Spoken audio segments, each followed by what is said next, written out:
Welcome to Chillin' 101. We hope this video helps. You start now, clear work area and remove any oil and corrosion so the color takes evenly. Once clean, decide which technique matches your metal and finish, heat for bluing or temper tones, chemical patina for greens and browns, or anodize for aluminum. Make sure to have personal protective equipment and ventilation, wear gloves and a respirator. Prepare small test pieces, you want predictable results. Once done, label your samples and note times and temperatures for reproducibility. You now apply the chosen process carefully. If using heat, move the torch steadily to reach target temper colors.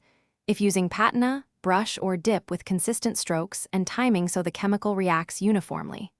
Make sure to monitor temperature and exposure time. Small changes shift the hue a lot, so test on the sample every 30 seconds.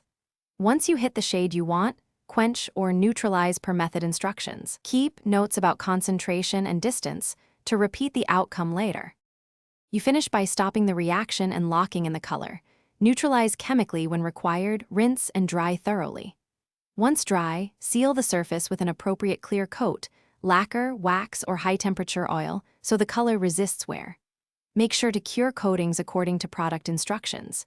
If the finish looks uneven, repolish the specific area lightly and repeat the coloring on that spot first.